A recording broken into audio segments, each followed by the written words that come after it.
한번 따라해 보시겠습니다. 각 사람의 공적이 나타날 터인데. 자, 여러분이 한번 해보실까요? 각 사람의 공적이 나타날 터인데. 아멘. 제가 몇 년 전에 한번 소개해드린 비서들의 실수 모임 집에 나오는 재미있는 내용들입니다. 중요한 분이 전화를 해서 비서에게 사장님을 급히 만나야 한다라고 하시니까 옆에 분에게 묻습니다. 비서가. 그랬더니 댁으로 가셨어. 댁 알죠? 집으로 댁으로 가셨어. 그러길래 비서가 전화하게 되고 대구로 가셨어요. 그래서 그 중요한 분이 대구까지 갔대요. 자, 손님 3분이 오셨는데 사장님이 여기 커피 한 잔 줘요 라고 하시길래 자기는 한 잔만 달랑 들고 들어갔다라고 합니다. 사장님이 핸드폰을 주면서 배터리 바꿔요 하길래 사장 전화기로 박 대리를 찾아서 전화를 해서 사장님에게 바꿔 주었답니다. 사장님이 100만 원을 주면서 신권으로 바꿔주세요 했더니 비서가 구내 식당에 가서 식권을 100만 원어치를 사갖고 왔다고 합니다. 자, 비서가 자기 생각 또는 자기가 가진 선입견 때문에 사장과의 사이에 갭이 생기는 거죠. 그래서 이런 해프닝들이 일어났다라는 실제 이야기들입니다. 여러분, 하나님과 우리 사이에서는 신앙생활하면서 이런 해프닝이 없겠습니까? 이 세상에 태어나 살고 있는 우리 모두는 단 한 사람의 예외도 없이 하나님의 심판의 자리에 서게 될 것입니다. 다시 되돌릴 수 없는 단 한 번밖에 기회가 주어져 있지 않은 인생인데 우리 모두 잊지 않아야 될 것은 우리 모두가 다 실수가 없으신 하나님께 심판을 받게 된다는 사실입니다. 2023년 마지막 날 마지막 주일 예배를 드리면서 각 사람의 공적이 나타날 터인데 라는 제목으로 하나님께서 이 마지막 시대를 살아가고 있는 저와 여러분에게 주시는 2가지 은혜를 함께 나누고자 합니다. 첫 번째, 자기의 공적, 즉 나의 공적이 나타날 때가 있음을 우리는 잊지 않고 살아야 한다는 것이에요. 자, 오늘 본문의 말씀, 이 고린도서의 말씀은 1차적으로 개인의 구원에 대해서 말씀하는 것이 아니라 교회의 분쟁에 대해서 깨달아야 될 영적 진리에 대한 가르침입니다. 그러니까 예수님을 구세주로 영접하고 난 후에 뭔가 잘못해가지고 구원이 취소되거나 아니면 지옥 심판을 받게 된다거나 하는 이야기가 아니에요. 그런 것과는 상관이 없습니다. 하지만 분명히 구원을 받았을지라도 각 사람이 행하는 그 공적은 나중에 칭찬과 상을 받거나 아니면 불에 타서 없어지는 해를 받을 수 있다라는 사실을 우리에게 분명하게 말씀합니다. 본문 12절을 같이 한번 읽어봅니다. 만일 누구든지 금이나 은이나 보석이나 나무나 풀이나 짚으로 이 터 위에 세우면, 오늘 본문에는 6가지의 재료를 말씀합니다. 금이나 은이나 보석과 같이 견고하고 오래갈 수 있는 또 비싼 그런 재료로 짓는 건축가가 있고, 나무나 풀이나 짚과 같이 약하고 일시적이고 또 값싼 재료로 집을 짓는 건축가가 있다라고 말씀합니다. 여러분, 보통 때는 별 차이가 없는 것 같은데 무언가 심판이 나게 되면 그러면 분명하게 그 공적의 차이가 드러나게 된다라고 말씀하죠. 13절을 다 같이 읽어봅니다. 각 사람의 공적이 나타날 터인데 그날이 공적을 밝히리니 이는 불로 나타내고 그 불이 각 사람의 공적이 어떠한 것을 시험할 것임이라.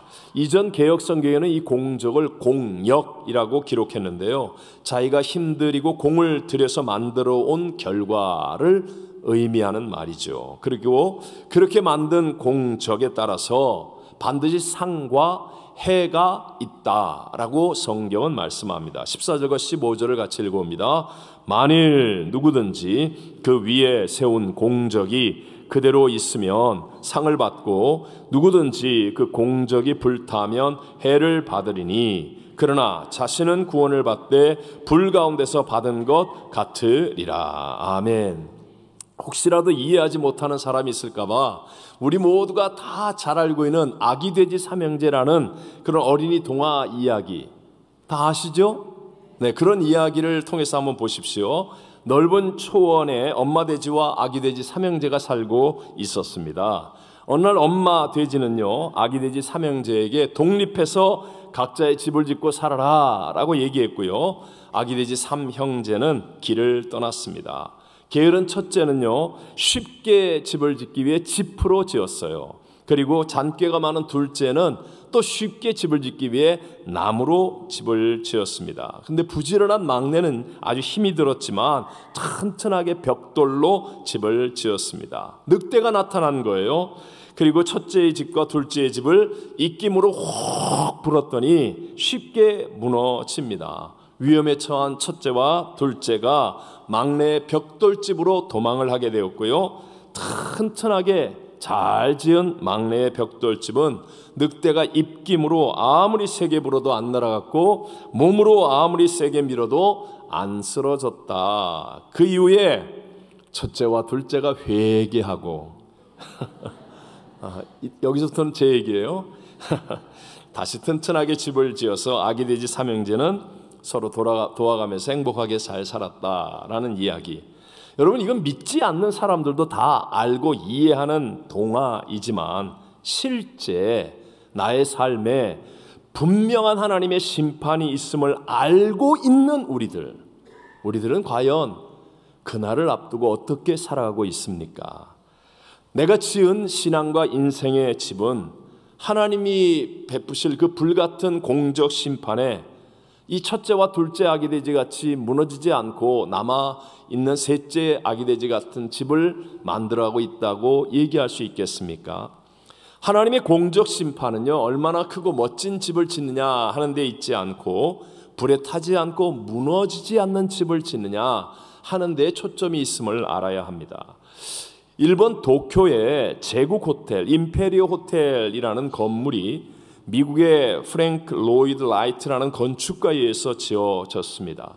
일본은 심각한 지진들이 많이 있기 때문에 기둥을 박는 기초공사만 무려 2년 동안을 했었고요, 또 사람들의 반대를 무릅쓰고 지진과 함께 따라오는 화재에도 대비해서 뒤에는 큰 연못까지 지었다고 합니다. 이 튼튼한 기초공사 때문에 공사비가 예산액의 무려 6배나 증가하게 되었고 공사 기간도 11년이 걸려서 1923년에 완공하게 되었어요. 그리고 사실은 완공일이었어요. 완공일. 세계 지진 역사상 가장 유명한 지진 중에 하나인 리터 규모 8.4의 관동 대지진이 일어납니다. 그래서 도쿄와 인근 지역을 전부 다 완전히 초토화 시켜버렸습니다. 토요일 점심시간을 맞아서 각 가정에서 불을 피우던 시점이라 온통 목재 건물이었던 도쿄는 순식간에 불바다가 되었습니다.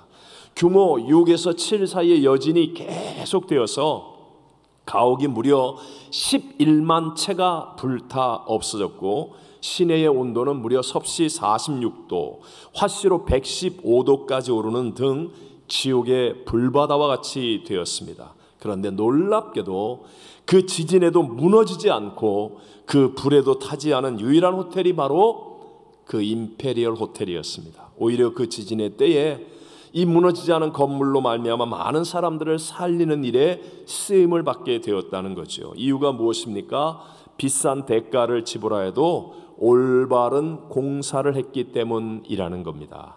우리들도 불로 인한 하나님의 심판에서 건져줄 올바른 믿음으로 공적을 이루는 신앙이 되시기를 바랍니다. 자, 두 번째, 그렇다면 우리가 그 심판의 때에 상을 받는 공적은 어떻게 하면 되겠습니까? 그것은 주인이 하나님이시고 터는 예수 그리스도여야 한다. 다시 한번, 주인이 누구예요? 하나님. 터는 뭐라고요? 예수 그리스도. 잊어버리지 마십시오. 당시 고린도 교회는요, 여러 문제들이 있었습니다.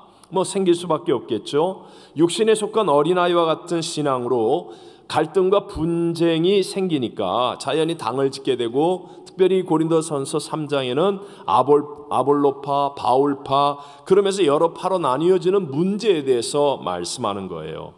아이러니하게도 진짜 바울과 아볼로는 친하게 잘 지냈거든요. 서로 주 안에서 가깝고 사랑하는 사이였거든요. 그런데 고린도 교회는 그들의 이름을 사용해서 갈라졌습니다. 여러분, 이유가 무엇이었겠습니까?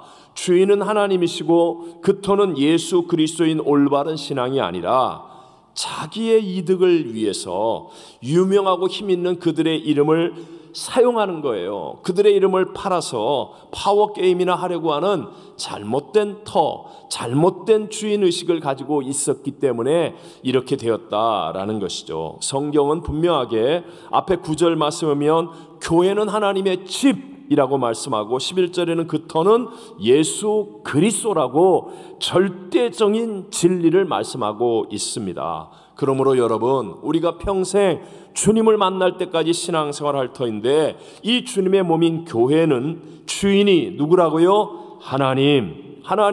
이 교회의 모든 터는 무엇이라고요? 예수 그리스도. 바로 이런 믿음의 교회가 되어지면 하나님이 이런 교회를 통해서 복음을 전하시고 영혼을 구원하시고 말씀으로 세상을 변화시켜 나가실 줄로 믿습니다. 그래서 올바른 교회가 되어지면 하나님의 복이 흐르는 거예요. 하나님의 권능이 나타나기 시작하는 거예요. 이런 교회 안에서 자라는 다음 세대 속에 이 땅을 살릴 수 있는 위대한 인물들이 일어나게 될 줄로 믿습니다. 그렇지만 여기에도 문제는 있는 것이 우리에게 죄성이 있지 않습니까?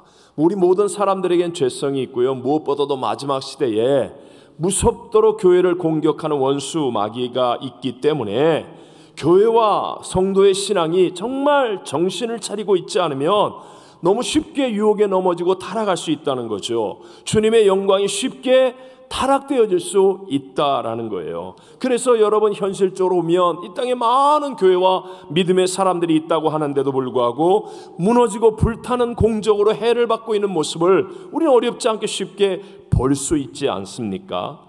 좀 오래되긴 했지만 새벽기도하는 CEO라는 책이 있습니다. 이 책에는 성공한 새벽기도하는 CEO 12사람의 간증을 기록하고 있어요. 기도응답의 이야기를 담고 있는 겁니다. 그 가운데서 제가 오랫동안 기억에 남는 사람, 당시에도 굉장히 저에게 신선한 인사이트를 주었던 분이 천국의 계단이라는 드라마 아시죠? 권상우 씨, 최지우 씨 같은 사람이 주연이 돼가지고 아주 굉장한 시청률로 유명했던 드라마라고 그래요. 솔직히 전 잘 몰라요.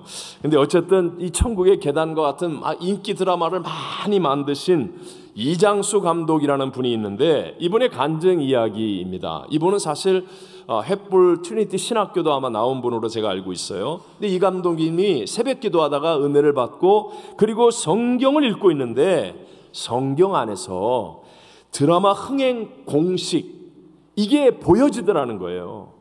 하나님이 이미 성공을 위해서 이런 것들을 내게 깨우쳐 주시는구나. 이게 딱 깨달아드는 거예요.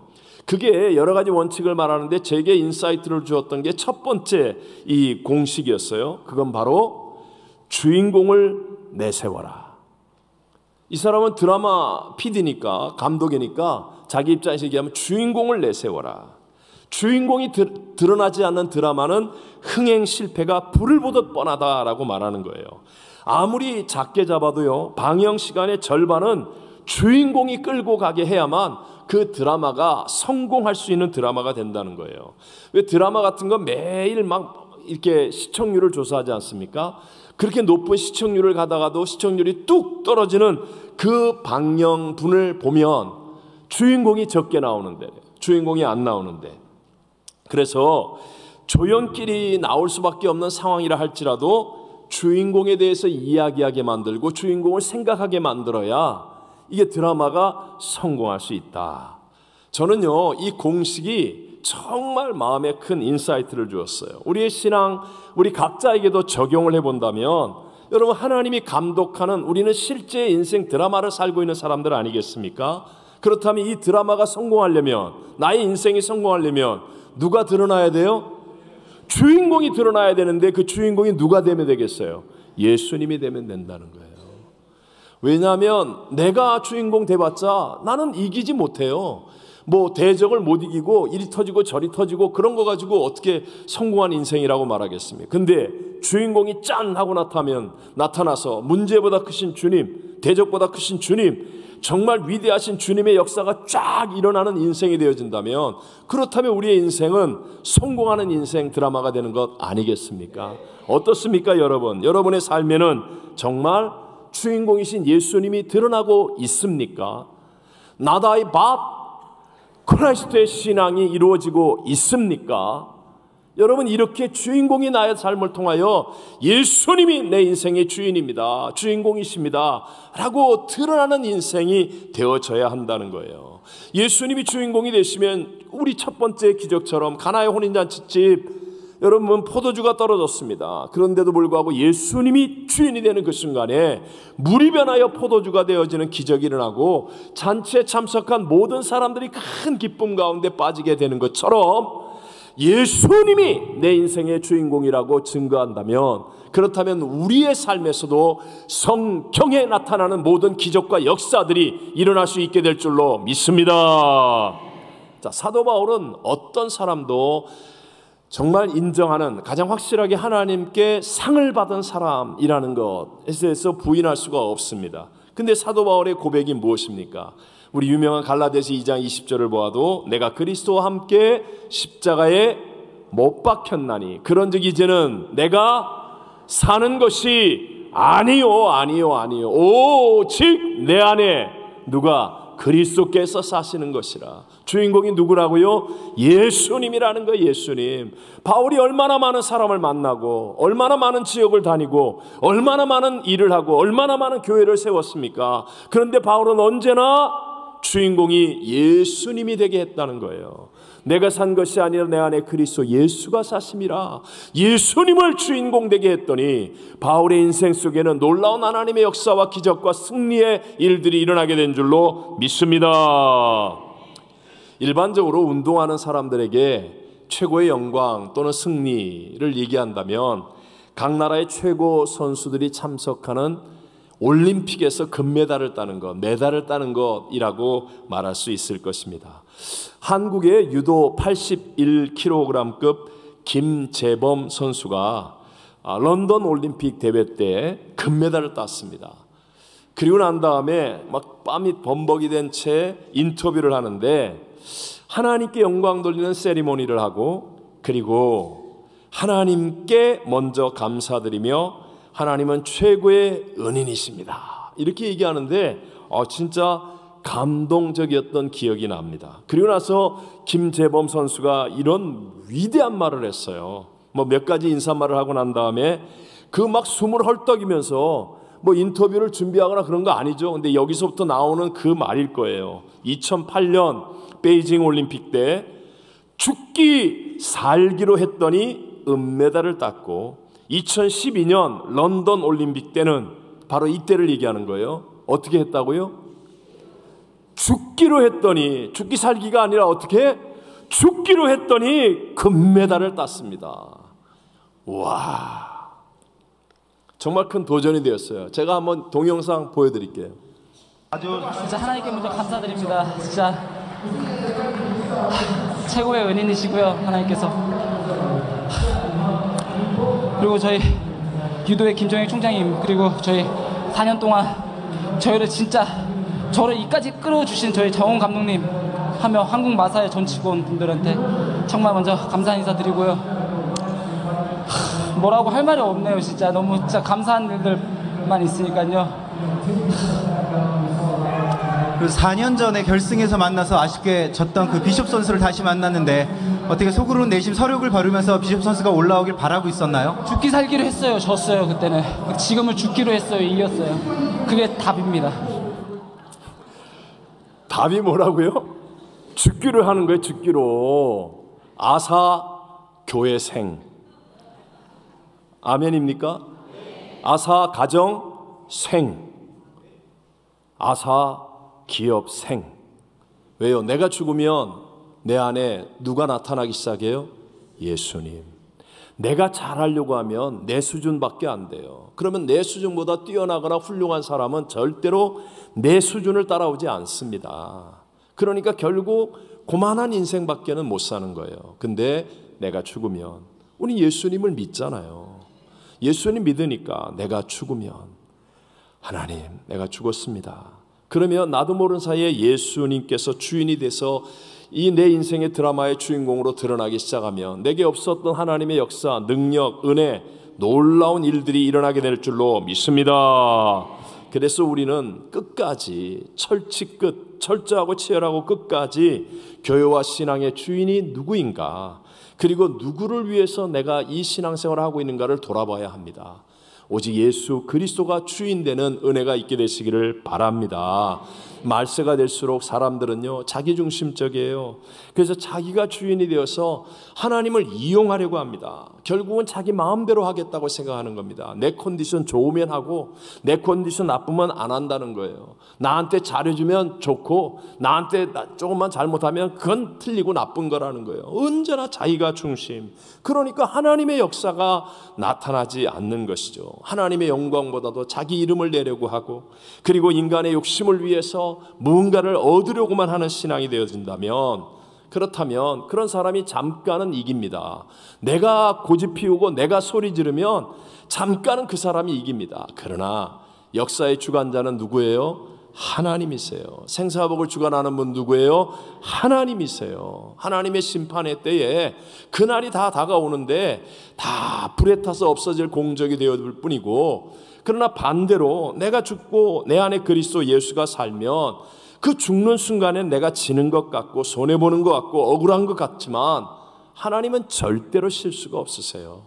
반드시 하나님이 높여주시고 하나님께서 복 주실 때는 정말 놀라운 점핑이 일어나는 거예요. 세상과 차원이 다른 하나님의 은총과 복으로 우리의 삶이 자유와 기쁨을 누리고 승리의 열매들을 얻게 될 줄로 믿습니다. 물론 우리는 이 땅 가운데 살고 있습니다. 그래서 교회도 세상적인 기술과 방법, 건물, 프로그램 이런 것들을 적극적으로 활용할 수 있어야 하겠지요. 뭐 예를 들어 온라인 예배를 드린다, 인터넷을 사용한다, 홈페이지를 한다, 쇼트를 한다, 뭐 여러 가지 다 사용할 수 있습니다. 그래서 우리 교회도 방송 장비를 업그레이드하고 디자인도 더 세련되게 하려고 노력하고 성능도 더 좋아지게 하려고 여러 모양으로 투자를 많이 합니다. 그러나 그런 것들을 절대화시키지는 않습니다. 예수님보다 앞서지 않는다는 거예요. 속에는 예수님이 없는데 겉으로만 번지르르하게 해서, 그래서 마치 멋있는 교회나 신앙인 것처럼 그렇게 하려고 하지 않는다는 것입니다.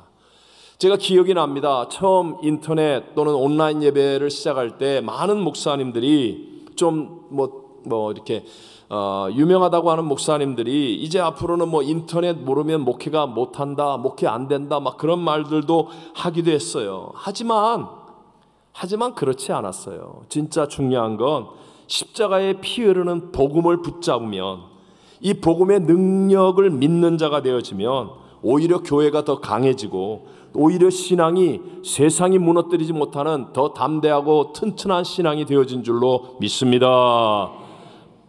우리나라는 북한이 있잖아요. 북한은 동방의 예루살렘이라고 불려질 만큼 한때는 정말 교회가 왕성했던 곳이었습니다. 김일성도 어렸을 때는 주일학교를 나갔다고 합니다. 그런데 공산주의 사상에 의해서 순식간에 다 무너졌습니다. 건물도, 조직도, 프로그램도, 직분도 다 무너져버리고 말았습니다. 하지만 북한의 지하 교회는 아직도 사라지지 않았습니다. 그곳에는 조직도 없고 건물도 없고 직분도 없고 다 없지만, 그러나 목숨보다도 강력한 믿음이 있습니다. 이 믿음으로 인하여 그들은 불에 타지 않은 위대한 공적을 만들어가는 그런 신앙의 승리의 길을 가고 있는 줄로 믿습니다. 오늘 우리의 신앙을 인맥 아니면 물질 아니면 세상의 어떤 힘, 이런 것들을 의지하고 이루려고 하는 노력을 조금은 돌아봐야 합니다. 어떤 경우에라도 우리의 중심은 십자가에 피 흐르는 복음이어야 되고 부활의 예수 그리스도가 우리의 중심이 되어야 합니다. 어떤 어떤 경우에도 진리의 말씀을 깨달을 수 있는 성령의 충만함을 사모해야 되고, 깨어 기도함으로 하나님의 빛이 비추어져서 정말 하나님의 부분이 많아지는, 언제 주님이 오신다 할지라도 우리 함께 휴거될 수 있고, 그리고 주님과 함께 천년왕국의 주인공이 될 수 있는 그런 믿음으로 준비되는 사람들이 되어야 될 줄로 믿습니다. 예수님만이 부활의 생명을 주시고, 예수님만이 길과 진리이시며, 예수님만이 우리 인생의 승리의 이유와 원인이 되어지신다는 것, 여러분 이걸 결코 잊어서는 안 됩니다. 지금도 부활의 예수님은 주님의 손이 되고 발이 되고 입이 될 그 한 사람을 찾고 있습니다. 오늘 본문 10절에 내게 주신 하나님의 은혜를 따라 우리는 최선을 다하는 삶을 살아야 합니다. 주님보다 앞서서는 안 되지만 주님과 함께하며 최선의 삶. 왜냐하면 튼튼한 집이라는 것은요, 하루아침에 뚝딱 만들어지는 것이 아니기 때문이에요. 좋은 재료를 가지고 있다 할지라도 몇 날 며칠, 아니 몇 년 우리가 정성과 노력과 수고와 희생을 아끼지 않고 전심을 다해야 정말 무너지지 않고 불타지 않는 공력을 만드는 거예요.